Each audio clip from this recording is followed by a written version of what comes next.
Lady جو ہے وہ ٹینشن اور ڈپریشن کا شکار رہے، ٹینشن، ڈپریشن، انگزائٹی، فرسٹریشن کے ماحول میں رہے یا اس کا شکار رہے۔ اس کی وجوہات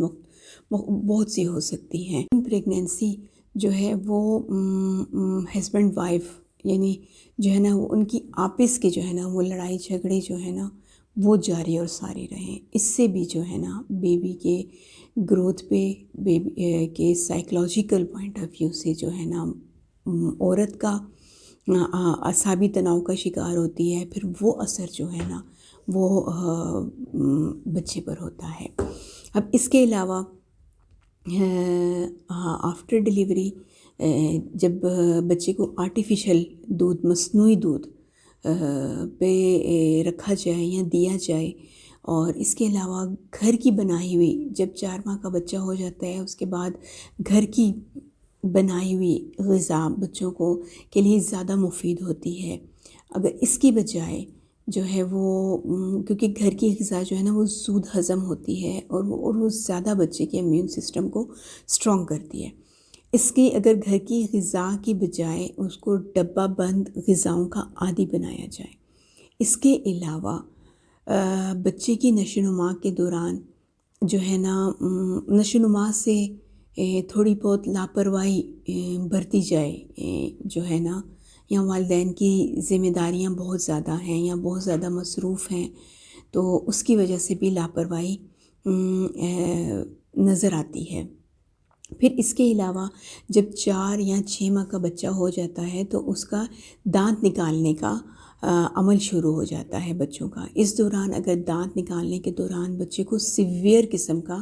ڈائریا ہو جائے، جس سے بہت زیادہ بچے میں پانی کی کمی ہو جائے، جب بہت سیویئر قسم کا ڈائریا ہوتا ہے تو اس سے بچوں کے جو ہے نا مسکولر ویکنس بہت زیادہ ہو جاتی ہے، پٹھے جو ہے نا وہ کھنچ جاتے ہیں، جو پھر جو ہے نا وہ ایسے بچے جو ہے نا وہ دیر سے بولنا یا دیر سے چلنا شروع کرتے ہیں۔ پھر اس کے علاوہ اگر بہت زیادہ چھوٹے بچے کو جو ہے نا بہت سیویئر قسم کا ہیضہ گزرا ہو، اس سے بھی جو ہے نا وہ جرنل ویکنس بہت زیادہ ہو جاتی ہے بچوں کو، کیونکہ آپ کو پتہ ہے کہ بچے حساس ہوتے ہیں، سینسیٹیو ہوتے ہیں۔ اور اس کے علاوہ اگر چھوٹے بچوں کو کوئی بہت قسم کا ہائی فیور گزرا ہو، بہت تیز بخار ہو، آپ کو بتایا ہے کہ بچوں کو اکثر سر کی طرف بخار ہوتا ہے، ان کا سر زیادہ گرم ہوتا ہے، تو اگر بہت زیادہ ہائی فیور گزرا ہو اور اس میں اگر بچے کو فٹس یا جھٹکے لگے ہوں تو یہ چیز بھی جو ہے نا وہ بچے کے جو ہے نروس سسٹم پر بہت زیادہ برا اثر چھوڑ دیتی ہے۔ اور اس کے علاوہ اگر کوئی ایپیلیپسی یا کوئی ایسے بچے ہو جن کو مرگی کی شکایت ہو گئی ہو تو یہ بھی بچے پہ کے اعصاب پہ، بچے کے پوری جرنل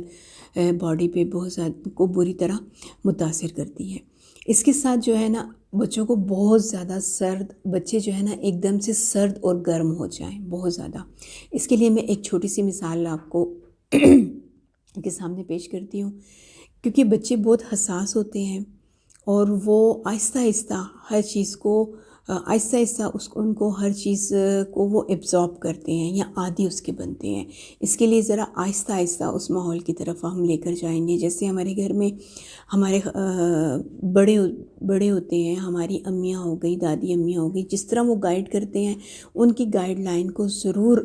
جو ہے نا وہ اس پہ عمل کرنا چاہیے، جس طرح وہ چھوٹی چھوٹی باتیں ہمیں بتاتی ہیں اس کو ضرور جو ہے نا آپ فالو کریں۔ ایک میں آپ کو چھوٹی سی مثال دوں گی،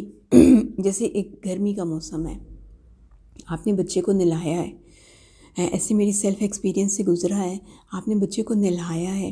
اور آپ بچے کو ایک دم جو ہے نا نہلا کر اس کو بات کروا کے جو ہے نا وہ اے سی کے روم میں لے گئی ہیں، کیونکہ بچہ ابھی بہت چھوٹا ہے اور اس نے کپڑے بھی نہیں پہنے ہوئے اور وہ عام نارمل پانی سے آپ نے اس کو نہلا بھی دیا ہے، تو پھر ایک دم سے جب آپ اس کو اے سی کے روم میں لے جائیں گے تو بچہ جو ہے نا اس سردی کو، اے سی کی سردی کو جو ہے نا، بے شک باہر موسم گرم ہے، کو ایک دم سے برداشت نہیں کر سکتا، بچے بہت حساس ہوتے ہیں، اس سے جو ہے نا ان کے جو مسلس ہیں نا وہ اسپازم میں آ جاتے ہیں، پٹھے جو ہے نا وہ کھنچ جاتے ہیں۔ تو یہ بھی میرے ایکسپیرینس سے گزرا ہے، کیونکہ اور جس سے جو ہے نا وہ میں نے دیکھا ہے کہ ایسے بچوں کو جو ہے نا وہ دیر سے چلنا اور بولنا شروع کیا ہے، یا ان میں کوئی نہ کوئی فزیکل جو ہے نا اب نارملٹی آ جاتی ہے۔ اس لیے ہمیشہ آپ ایسا کریں کہ بچوں کو آہستہ آہستہ ان ماحول کا عادی کرتے ہیں، موسمی اثرات سے محفوظ رکھتے ہیں،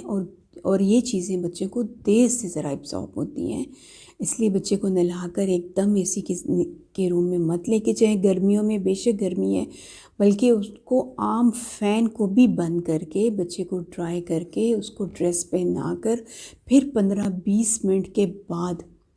آپ ہلکا سا فین ان کے لیے چلائیں، ٹھیک ہے؟ کیونکہ آپ کو گرمی لگنے کا جو ایک پروسیس ہوتا ہے وہ بچوں کے لیے ویسا نہیں ہوتا، ٹھیک ہے؟ بچے کو آپ سے کم گرمی محسوس ہوتی ہے، آپ سے زیادہ سردی محسوس ہوتی ہے، کیونکہ بچے سینسیٹیو ہوتے ہیں۔ ہاں جی، ایک پوائنٹ میرے مائنڈ سے رہ گیا تھا، وہ یہ کہ بہت زیادہ غذائی کمی کے ساتھ ساتھ بچوں میں کم وقفہ ہو یا بچوں کی پیدائش جلد ہو۔ یہ تو تھی وجوہات جو ہے نا کہ بچوں میں دیر سے بولنے اور چلنے کی کیا وجوہات ہیں۔ اب اس کے سلوشن کی طرف جاتے ہیں کہ اس کا کیا حل ہے۔ پہلے ہم اس کے سلوشن کو